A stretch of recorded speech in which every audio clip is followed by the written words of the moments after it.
Welcome back, everybody. This is Eric and Chad here with Iraq Veteran 8888. Today we're going to make a video about what to look for when you're buying used guns, and this particular video is really intended for a person who wants to get into gun collecting, or maybe wants to get into buying guns, or maybe you're going to buy your first gun and you've decided that due to financial restraints or whatever that you may have to consider a used option to save yourself some money. Maybe you're a savvy buyer who likes to, get a great deal, which we have talked about some of the cool deals you can get on guns sometimes here and there. This video should really give you an idea about how to assess condition and how to really come to terms with what they're asking for the gun. I mean, we're showing a lot of military surplus guns in this video, but these techniques can be applied to really any type of firearm. It doesn't have to be a vintage piece. It kind of tends to be one of those things where the collectible guns, people want all kinds of money for them because they assume it's old and it's valuable. We're going to show you how to tell the real thing from something that is really not worth what they're asking for. And also talk about a few things to look at on modern guns and things and all. So let's kind of get right into it. So, well, what do you want to start with? Well, let's start with etiquette mainly. How should you even approach the whole thing? So some gun stores may not be too savvy to you taking their gun and taking it apart and inspecting it and all that. So there is kind of an etiquette that surrounds that. It's probably not a bad idea to say, hey, do you mind if I inspect this gun? There's a little bit of an art to having a conversation with someone and letting them understand that you're a concerned buyer who wants to make sure that they're getting what they really are getting for the money versus, hey, I'm respecting your space. This is your place of business. You obviously see the value in this gun, and just respectively letting them know that you're going to make that decision on your own accord through careful inspection. Yeah, and what to look for as far as inspecting a gun? Number one thing would be the overall condition of the gun. Just looking at it, does it have pitting? Does it have rust spots? Is the bluing in 80% or 90% condition or worse? Is the stock in good repair? Does it have cracks all over the place? Has it been refinished? These are all things that are pretty much just commonplace to look for in especially a military surplus gun, but also in a newer gun too. Like we said, this video isn't really just geared toward military surplus. However, most of the used guns that are on the market that we particularly purchase are military surplus, although we do buy a bunch of modern guns too. But that's right. Like you said, the same idea can go twofold. Any reputable shop owner who knows the wares that they're selling are excellent is not going to have a problem with you disassembling a gun to inspect it. Like if there's a Glock in the counter that says brand new condition, only fired one magazine, and then, all right, well, can you pull it apart and show it to me? And you pull it apart and it's got 2,000 or 3,000 rounds worth of carbon buildup on it. Then you can respectfully say, I'm not going to pay that for this gun, or just decide that I think the round count on this gun's a little high and I don't want to bother buying it. Yep, you pull it apart and pull the barrel out, and you can see, basically the barrel's in the white where it's been rode so hard on the slide, That's right. So inspect wear and tear, moving parts. Guns are designed to wear in a certain way, and you can certainly see where things rub against each other, touch each other. You're going to see wear marks, and you're going to see bits of things like, for instance, on a Glock, when you pull a brand new Glock apart, there's the anti-seize that's on the rails and things they put in certain places to help it kind of break in. If you pull apart a used gun and it's got factory grease on it, that's a pretty good indication that it hasn't been shot at all, if any. So that's a pretty good place to look. On a handgun, look at the feed ramp. Yep. You can tell if that feed ramp's had a whole bunch of rounds rubbed against it. You'll be able to see a noticeable wear pattern, and no matter how well they cleaned it, you're never going to get rid of that little bit of a wear pattern that you're going to see on a feed ramp of a handgun. In the big scheme of things, really on a modern striker-fired handgun, or really any modern handgun in general, a little bit of wear and round count on there is no big deal. It just means the gun's really been broken in well, and usually you can save a pretty good bit of money. I've bought Glocks for just over $400, like old police trade-in, like G17s. Yep. That was one of the guns that we used in the Meltdown video, was a police trade-in gun that I paid like $420 for. Yep. And I actually went back and bought another one. Don't assume also that a lot of holster wear means a gun is not in mechanically good shape. Oh, Sometimes no, not at all. The exterior surfaces of the gun may not really tell you anything.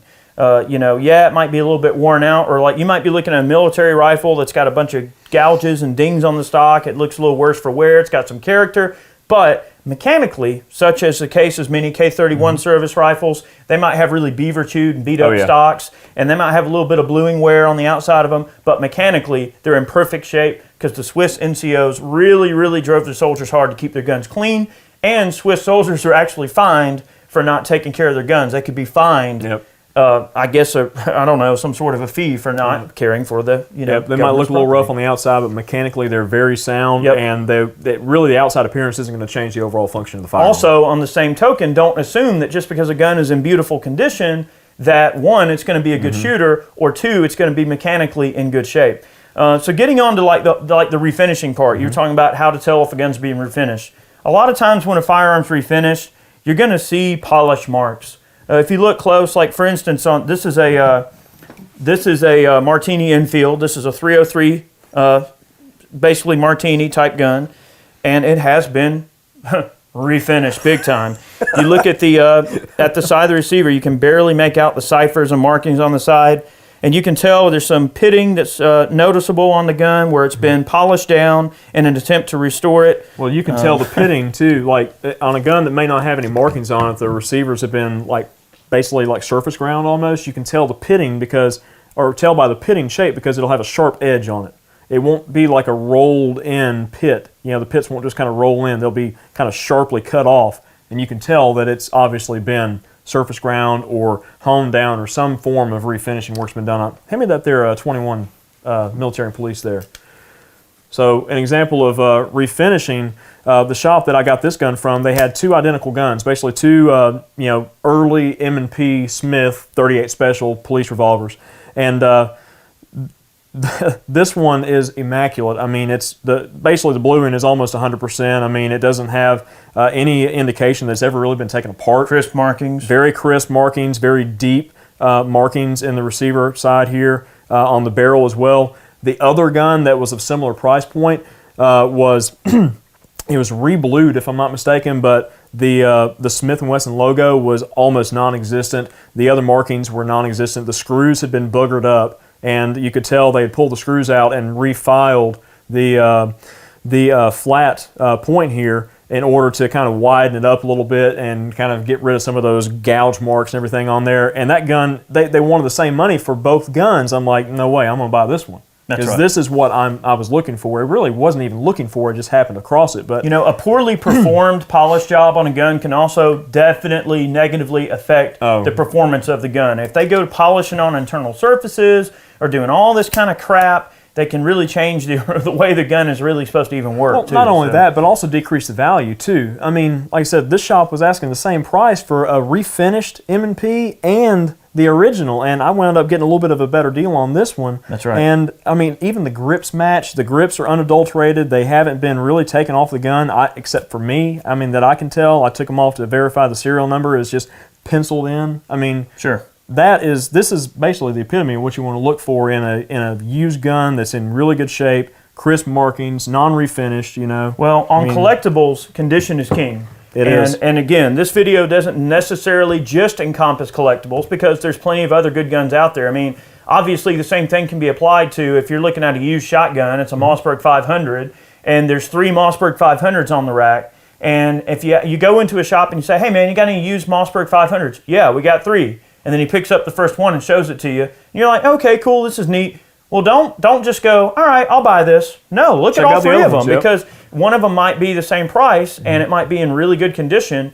Some shops really won't price things based on condition. In their mind, even if it's a turd with rust all over it, they're still looking at a certain amount of money they're going to try to get out of that gun, and they're going to try to find an unscrupulous buyer that may not understand that what they're looking at. So, and we'll get into the pricing kind of thing in a little bit, but so the next thing on the list, refinishing of the wood and metal. Basically, like we said, cracks and things like that in the stock. Non-original stocks on military surplus guns is definitely a big thing. You really have to kind of go in knowing kind of what you're looking for. Well, that's really any gun. I mean, whether you're talking I don't know, a 1980s or a 1990s Remington 700 in a wood stock with a nice, pretty blued finish. You pick it up, the gun's in nice shape, the rings are in nice shape, the scope looks like it's well taken care of, it's not all beat to heck and back. But then there's a hairline tang crack going 3 or 4 inches down the rear of the stock. Well, that's a no-go. That tiny little detail can mean the difference between that gun selling for $500 or $600 or selling for $200. Yeah.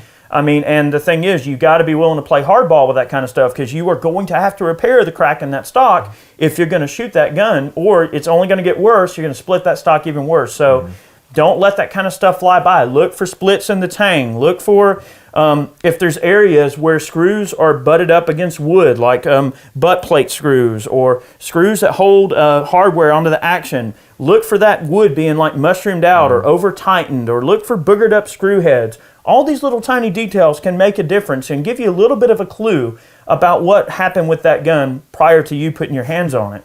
And also, if you're looking at old bolt-action rifles, say that say a gun shop's got an old Remington 700 or Mossberg or whatever the heck they may have laying around. Yeah, Model 70 or something like that. Or a Model 70, and say that there's an old Leupold optic that looks like it was gone to heck and back, and looks like it could have been, I don't know, thrown off Mount Everest.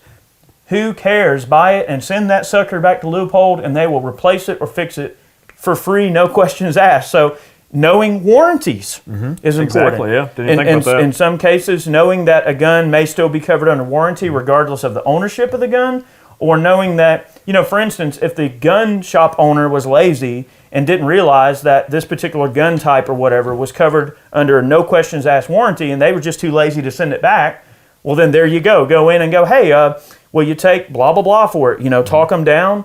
Get it for a cheaper price, and then turn around, mail it in. Hey, I bought this gun. It ain't working right. And they'll fix it. Hand me that revolver real quick.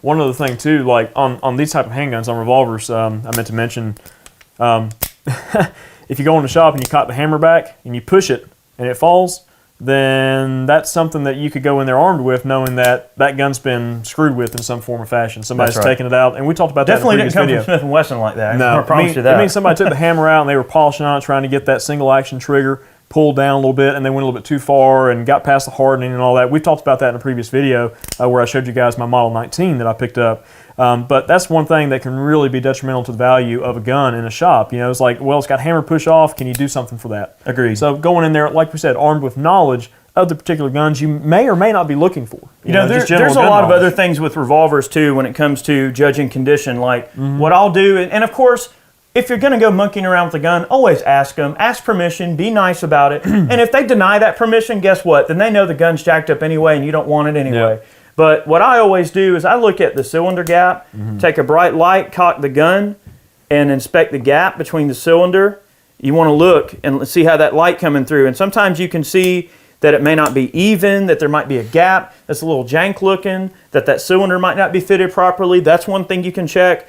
Chad mentioned the hammer push off. Another thing that you want to do is, what I do is I'll hold the gun like this, squeeze the trigger, all right, hold the trigger down, lower the hammer gently, and of course make sure they know that you're doing this. You can look, you can see that the firing pin protrudes, so you know that you got a good firing pin. And while you've got the trigger held back gently, don't force it because you don't want to break the hand on this revolver. Take the cylinder and just give it a little turn. Yep. If that cylinder's all wobbly and rattly when this trigger's held back, you don't want that gun. That means that the timing's off, the hand is wore out, and it's just sloppy. It's sloppy fitment. But this gun, being as old as it is, locks up nice and tight. I'm going to squeeze the trigger again, gently. I'm not going to slap the guy's gun around, right? And I'm going to check, all right, everything's looking good. And of course, bore condition on a revolver, very easy. You can just look down the bore. I got the cylinder open, there's no ammo in it, and I can just look down the bore. Everything looks nice. You can also check for it to see if the barrel is under or over timed. That's a big thing on revolvers, really. Or bent. So you want to take a bright light, look down the flats of the gun, and look down the barrel axis and see if there's a pitch or a bend. And also, you want to really make sure that that the sight lines up perfectly, that the barrel is not over or under timed. Yeah. Also, one other thing to look for too that's commonly overlooked is the actual ejector itself. Make sure the ejector is not bent.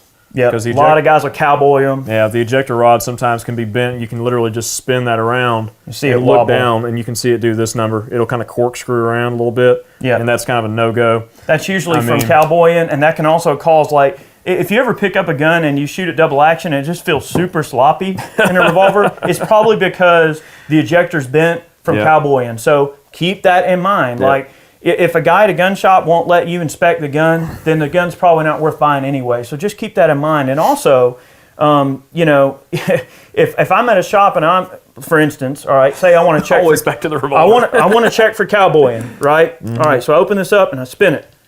Make sure he knows you're not going to slam it, because that's the first thing that's going to go through their head is going to be like, don't cowboy that. sir, I'm not cowboying this. I just want to see if the ejector's bent or not. Now, I'm making sure no one has cowboyed it. It's okay to turn it. You can spin it.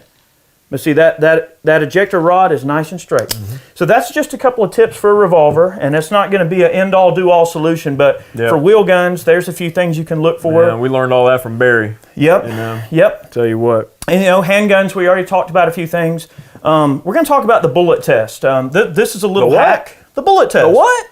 Yeah, you just load the gun and shoot it in the store and see if it works. Oh, okay. That's nice. So the bullet test, it kind of comes along from basically the way that militaries used to gauge barrel wear. They would have a throat erosion gauge and then have a muzzle wear gauge. And when a barrel wears out and shoots out, it shoots out from the chamber in and from the muzzle backwards like this. It wears in like this. And that is where that wear is gauged. I learned that from the CMP, gauging Garands over at the CMP office. Basically, when you go over to this, well, you used to be able to. I don't know if you can now, but they used to have a whole bunch of M1 Garands at the CMP.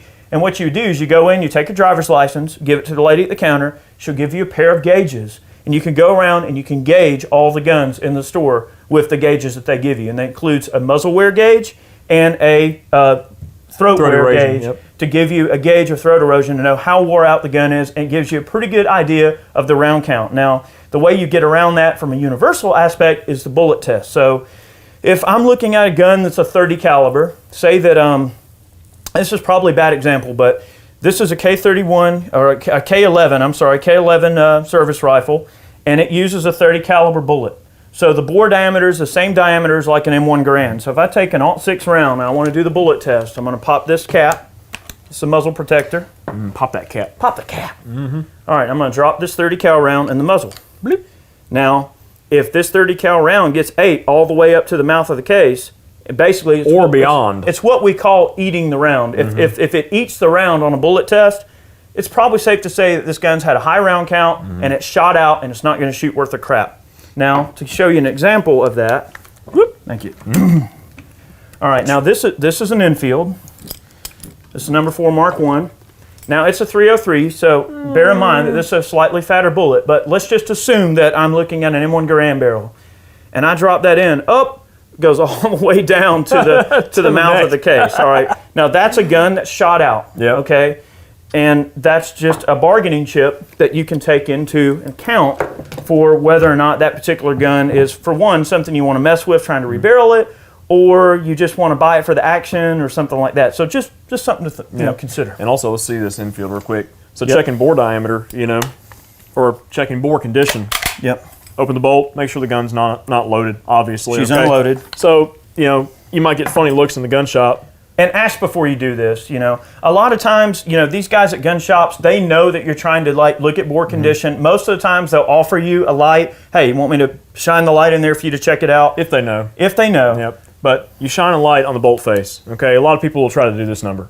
Don't shine it in the chamber. Don't do that. Shine on the bolt face so you got a good bright area to look at, and then just look down the bore. And you can kind of move your eye around. You can see the wear on the lands and grooves. You can see any kind of corrosion and stuff like that that's in there. And a lot of times, you can make out pitting too. Yeah, you can. And a lot of times, most of the dust bunnies and crap like that in there will come right out. I mean, I've looked down bores. You'll know the difference between something bad and just dust bunnies. I'll look down a bore or whatever sometimes, and it'll have just a little bit of nastiness in there, and it'll come right out with a patch. And just knowing what you're looking for in that, you'll know if it's something that'll just clean right out. Yep. Also, if you're shining a flashlight on the face of the bolt like he was doing there, and say the light is really overwhelming, take a standard cotton white cleaning patch and put it against the bolt face, and that'll soften that light and kind of diffuse it somewhat, and you'll get that kind of really soft light that might, so it might hurt your eyes if it's a real bright light. Just take a patch and put it against there, and it's perfect for that. Yep. Also, a way of doing that too is actually just taking a cleaning patch and just sticking it kind of inside the little chamber there.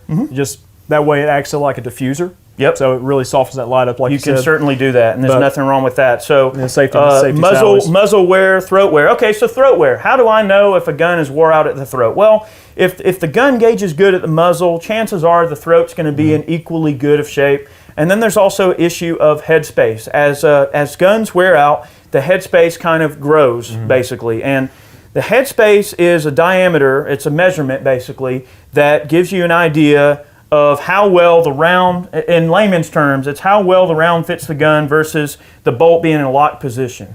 Okay, so you don't want excessive headspace. You don't want to chamber a cartridge into a chamber and then close the bolt and have movement. And there's a little bit of tolerance that is to be expected when you're talking about guns, but headspace gauges give you a couple of different options to measure those tolerances to know if you're getting what they really say you're getting. And they come in basically 3 different varieties. You have a go, a no-go, and a field.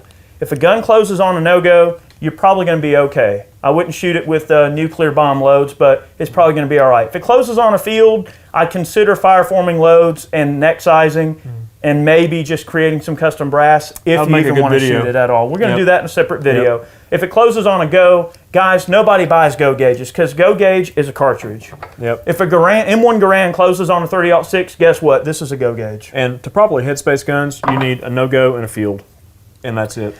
Yeah, so. I normally, for my purposes, I usually buy the field gauges because I don't care if it's not going to close on a no-go. If it closes on a field, that's really all I need to know in the big scheme of things. So I'll discuss that very quickly here. So the reason we're mentioning this is because you can carry a loose round or whatever around with you. Say you're going to a gun show and you know you're shopping for 30 cal guns. Carry a loose round M2 ball in your pocket and carry a couple of gauges. And anybody worth their salt is going to let you slip a gauge in the gun and check it. So let's take this 303. All right, this is a 303 field gauge. It's going to be funny. This is going to be real funny. All right, so here's that I don't know what's going to happen. Here's that Martini infield that I bought. Now, Martinis are awesome to check the headspace on because it just drops right in. Bleep. Oh yeah, I just ate the crap out of it. It ate the crap out of it, and listen. Well, you can't hear it, but I can. You can hear that thing rattling. It's doing this number in the chambers going. So this is one of those guns where probably opt not to shoot this one very much, and if we do, we're going to form brass, fire form it out, and make a real gentle load to be easy on this old girl. Yep, for sure. All right. Basically powder puff loads. Exactly. So headspace, muzzle wear, throat wear, which is kind of hard to see. Exterior condition. I mean, that's pretty much the simple things. Let's see, what's next? I'll tell you what, I'll show you an example very quickly, guys, of a headspace gauge that is doing its job. And so here we got a Chilean Mauser and 7mm Mauser, and we got a 7mm no-go gauge. I'm going to try to not screw this up here. Should drop right in. Yeah. All right, we see that the bolt doesn't even begin to close, and this is a no-go gauge. So it means that a field, the bolt would be like way back here. It wouldn't even begin to close on a field.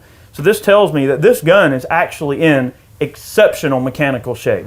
So that's something to consider there, guys. You know, don't assume you know that just because the gun's in good shape that it really is. I mean, you want to make sure that you're checking it. If there's an ability to check headspace while before you make the sale, that's probably not a terrible idea if you can get away with it and you have the resources to do it. Yep. Let's see. Rifling types. Yep. Like the Arisakas, the Medford rifling and such. I mean, it looks like there's no rifling in it whatsoever. That's right. So also knowing, all right, so I guess the vein of this argument for testing condition would be knowing exactly what you're looking at. You know, it comes back to just having the knowledge before you actually go shopping. Exactly. You know, don't go trying to tell the guy, hey, your Arisaka is a wore out piece of crap. Will you take $100 for it? It's not wore out. It's Medford rifling. It's supposed to have that worn appearance. That is the nature of Medford rifling. It's a very low profile type of rifling. So kind of knowing what you're dealing with. I mean, I can't tell you how many times I've just overheard somebody at a gun show going, hey man, this infield's missing some grooves in it. It's only got 2 grooves in the barrel. This thing won't shoot worth a crap. It's made that way. It's made that way, sir. Don't worry. It's supposed to be made that way, you know. Oh man. So there's a lot of instances like that where you have to know what you're dealing with. Like, you know, when you talk about Henry rifling, it's valleys and peaks. And you know, a Martini Henry has a very odd rifling look to it. And some people go, oh, that rifling's wore out. Nope. They just don't know what they're talking about. So, you know, understand what you're talking about. Look at CZ83s. Oh yeah. They have that polygonal rifle. Yeah, but it's like it's weird because it looks smoothbore. It does. I mean, you can shine a bright light in there, and you can just see that slight angle, you know, of the bore. It's like the the older Glock barrels and such. I mean, I don't know if they still make any with polygonal rifling still or not. I can't recall, but it's very low profile type rifling that's meant to give higher velocities and less friction on the bullet and everything like that. All that hooba juba. Yep. But fancy. I think that more or less covers it. I mean, there's things that we could really mention. I mean, you start getting into shotguns. Well, there's some things with shotguns to look for. We kind of talked about like condition of guns and such as like that, and you can think about like ARs too, okay? You want to go in a shop and you look for an AR. Like we talked about earlier, you might not have the money to buy a brand spanking new AR. And if you just want something that's like either gently used or it might be well used, it might have a bunch of accessories on there that add maybe a few $100s to the value of the gun. That might offset the crummy condition. Or that you can get a really screaming deal on because it's all kind of a package deal. I mean, when people start adding stuff to the gun or like special like custom guns, I mean, custom work on something, it's basically you're paying for it, but if you ever sell that gun used, you're never going to get the money back out of that custom work. That's right. Never. That's a very good point. You know, also there's a lot of portable like bore scopes that you can get. Like I've got one of those Lyman units in there that is a very decent unit for the money. Oh yeah, they're like $150. Yeah, if you go to like a gun show and let's say that there's electricity all around the place because a lot of those little booths and tables have electricity nearby. Any seller that is serious about selling his gun will let you take a bore scope and look down the bore. Things like gas port condition, that's a really big thing. Like this Hakim service rifle that Chad picked up here, I'm going a little bit far ahead, but these guns are notorious for having really crusty, nasty gas systems, and sometimes when you're at a gun show, it's hard to be able to look at the gas port to see if it's all rotted out because you just can't see it. So having a bore cam is a really good thing to be able to get in there and inspect that gas port and make sure it's not all pitted and rusted out. Also, people try to adjust the gas adjustment setting with the wrong tools. A special tool made for it, and they use the wrong tool, and it's all boogered up, and it's that janky. Whole jazz. So it's janky for sure. Just knowing your gun design, Well, aside from all the conditions and everything like that, and what to look for, and how to headspace and whatnot, let's talk about like just getting a good deal, like the art of the deal. The art of the buy. All right, so you've decided the gun is what you want. You've decided the condition is acceptable. Now it's down to brass tacks. Now we're down to the exchange of paper things for things that aren't paper things. That's where we're at here. I'll tell you, just going into this, like, ever since Eric and I have known each other, like, I have never been good at, like, the whole deal thing. I remember the first gun show we went to, it's like, I was looking for a double-barrel shotgun, and I found one, and the guy was like, well, how much you want for it? $350. Okay. Eric was like, shut up, come here. I'm like, what are you doing? Yeah, I'm like, okay. I walked out with it for a little bit less money. But, ever since I've known him, I've been learning more and more about this, and it really is an art form. It really is. I mean, and look, I'm not trying to make it sound like I try to cheat people. It's not that. I'm not that kind of guy. It's just a way of dealing with folks when it comes to buying things. You just got to have a way of dealing with things. I mean, don't ever pay the price that's on the tag because it's priced with them knowing they'll probably be willing to take less. They've given themselves a little bit of room to move. There's you should always never pay the price that's on the tag. And especially like pawn shops and such and gun shops that take in a bunch of used guns, there's always an extra margin there to haggle. The only time that I'll pay the price on the tag is if I'm out and about and it's an awesome gun that I've been looking for a long time and it's a really cool example and it's in really nice shape and they've got it priced like lower than what it should be and I know that it's lower than it should be, I'm not going to add injury to insult. I'm not going to go, all right, well, let me see if I can chew them down more. No, I'll gladly pay the asking price, but I'll be happy knowing that I got a great gun that I got to inspect in person. So for sure. There is a little bit of a fine line there. There is. Meet people in the middle a little bit. Don't always try to chew them down. And to certain guns. Only if the price is too high. Yeah, and certain guns too, if there's something very specific, like for an advanced collector like Eric, I mean, if he's looking for a very specific Mosin, likely not going to find it just in a shop. You're going to have to go to gun broker, and that can get into a whole nother, video topic right there. I know. We'll get on that later. But like, buying a gun sight unseen. Yeah, all right, these milsurps here that I've got a Hakim here, and I've got an Enfield, a Burma contract Enfield here, and I bought these in a pair. Okay, so buying in multiples, you can, and this is a private party sale too. This wasn't a gun shop. This was a private party face-to-face sale. Which, by the way, you're generally going to get better prices working with individuals. You will, because you don't have the middlemen there trying to get the money back out of it and everything. But these guns were sold by an older collector who's just looking to thin out his collection a little bit. He's got multiple examples of different guns, and he was selling off some of his lesser examples. And it took me a lot of time to get this Burma contract off of him because comes with a matching bayonet, matching scabbard. The gun is completely matching, unmessed with. I mean, you know, the milled rear sights, the whole 9 yards. I mean, you just don't really see that. I mean, in fields, it's very rare to find that. So the other vein of that conversation would also be that when someone knows they've got something good, don't insult them. No. You know what I mean? So a collector can't stand it when somebody goes, oh, well, this is blah, blah, blah, It's blah, just blah, an blah. infield. I'll give you $200 for it. Yeah, I mean, if a guy knows what he's got and it's a good gun, don't insult him. You can kindly and respectively ask if maybe they'll consider a lower price, but I generally don't buy guns from those kind of people because I'm not saying I wouldn't have bought the guns from him in his situation, absolutely, but when you're at, let's say, a gun show and this guy's got, you're always going to know that table when you see it. There's going to be a guy with, 100 mil surfs and he thinks they're all, came right, Vasily Zaitsevs.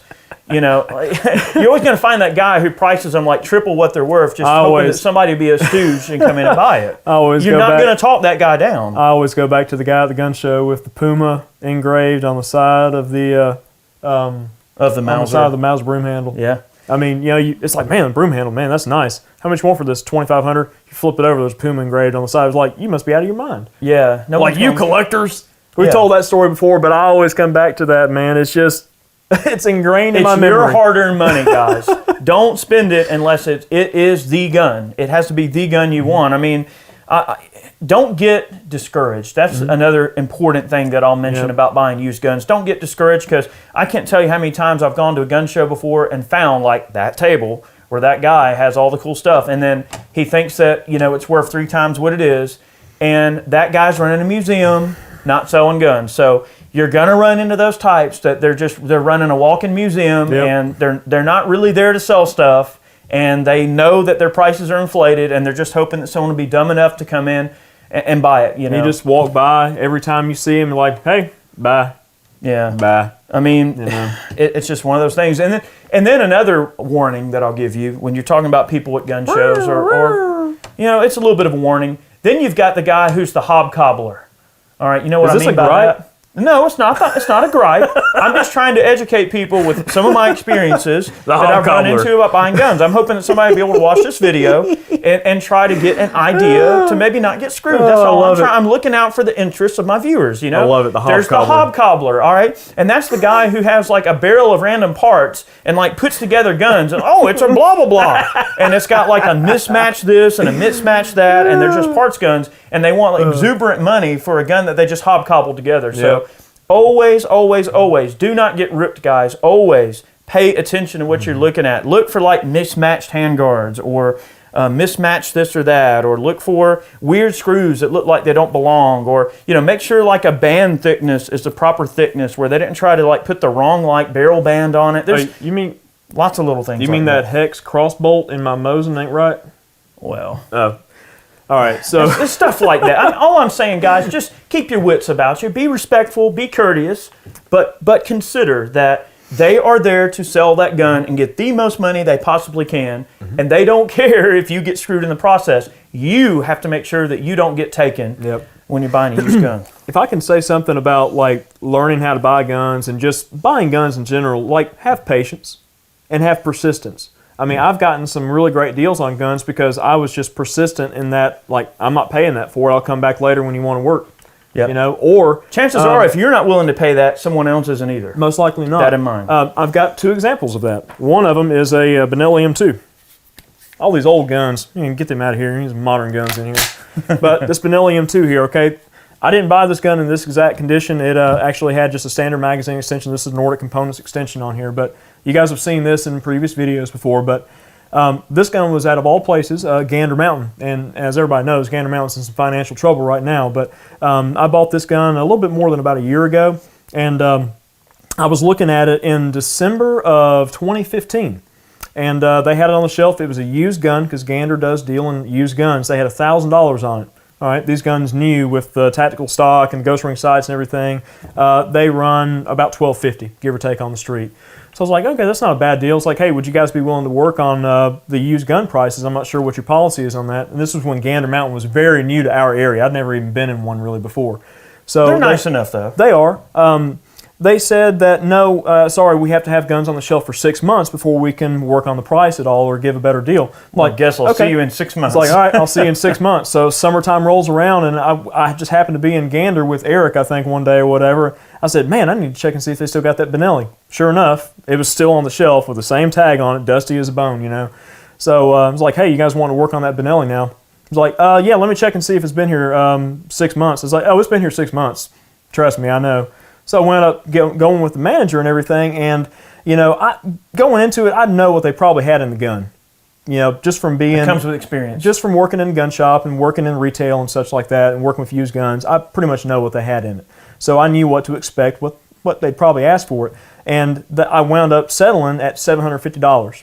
Which is a fair price. Very fair price. I paid tax, but the thing is, you got to watch out because they tried to tack on this like gunsmithing service on there without telling me. I get my bill and it's like $880. I'm like, hey, what's this extra $60? Oh, that's the gunsmith fee. That's what the manager told me that I had to put on there for you to get that price. I'm like, I didn't agree to that. You're going to take that off right now.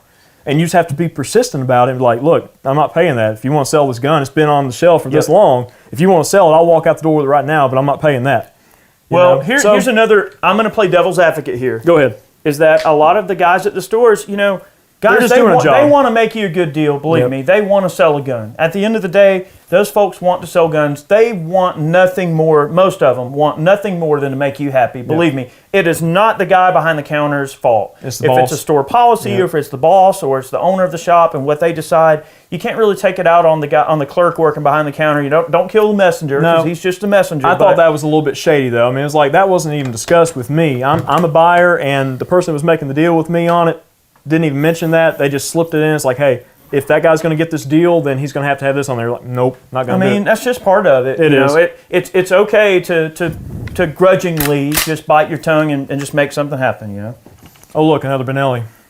I love these guns. What's like this 1201s that we bought? Oh, I know, man. Yeah, we bought these Beretta 1201s from a local shop, and I got one, and Eric was like, man, I got to have one of them. Such a cool shot. So, like, he went back, and they were all gone. He finally found one. They're price reasonable, you know, and they're very reasonable. Sometimes, and I know we're jumping all around here. We always do. Before you get onto your little thing, one thing I'll mention is some shops, knock on wood, are just known for having great deals. Yep. There's one shop that I deal with on a regular basis. I'm not going to say who they are because it doesn't matter. But there's one shop I deal with where I go in and there's always something there and it's always priced fair. Very fair. So some people just have that kind of attitude with selling guns where it's like, hey, you know, I'm going to price it for a fair price and they're going to be so blown away by my fair price that they're not going to haggle. And guess what? I'm that guy. I walk in, man, that's awesome. I want it. And I don't even haggle because the price is totally fair. I've done that plenty of times. There's a lot of local shops like that that really do have good fair prices. And that's perfectly fine. Yep. Anyway, this gun is one that this was like a two and a half year thing, I guess, something like that. But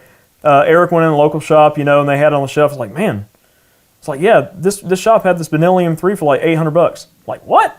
I should have just shut up and bought the gun and just went about my business. I said, well, look, I said, you want to buy it? Gun hindsight, that's another gun, right? Yeah, I don't really have enough money for it. It's like, well, I'll split it with you or whatever. So he goes back and they like jack the price up like $400. Like, okay, yeah, I see what you're doing there. So I gave it a little bit of time, and I went back in there, and I was like, hey, you guys want to deal on that Benelli M3 there? It's like, oh, no, not really. We got to get that out of it. I'm like, all right, bye. Come back later. Don't be afraid to walk away, guys. Come back, bug them again. Come back, bug them again. Come back, bug them again. You're that guy. I'm that guy. I'm that annoying customer. You're that guy. But I was like, look, that Benelli's been sitting on the shelf collecting dust. I said, nobody even hardly knows what that gun is.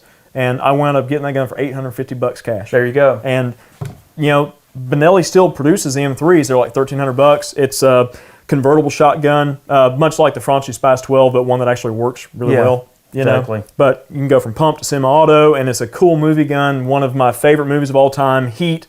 You know, this gun was used in there, and I just had to have it. And I was like, you know, I just persisted and annoyed the crap out of those people, which, I mean, I don't want to be that guy, but it's like some cases, like, well, you know. You can't help it. I mean, when you want what you want, you can't help it. And, you know, that gun sat on that shelf for at least a year and a half, 2 years. Been a minute. You know, and you go in shops sometimes, you see guns, you see the same guns all the time. It's just, they just can't get rid of them because, you know. Well, there's two different sides of that equation. One is, all right, it doesn't cost me nothing to feed it. Nope. So who cares? I'll just keep it laying around. Yep. All right, then the other end of it is, well, I mean, are we running a museum here or are we running a gun shop? So you got to find places that have a little bit of both, and they're out there. You'll find them.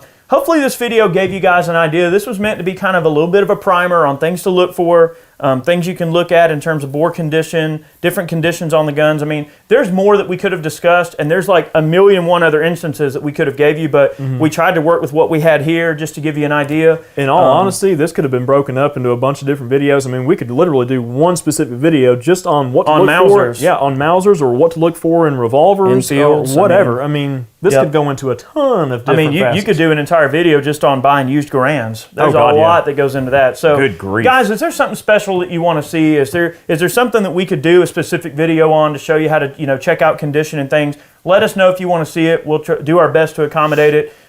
We've been working hard on these videos. We hope you appreciate them, and we hope you enjoyed today's video. Hopefully you learned something. We appreciate the support that we get on a regular basis. Those of you in our community that comment on the videos, that are active member of the 2A community and that comment on every video, that means a lot to us. Thank you for the support of Man Cans. Some of you buy Man Cans to help support the channel and to help our efforts, and we greatly appreciate those of you that do. Thank you very much for the support. We'll catch you next time. See you guys.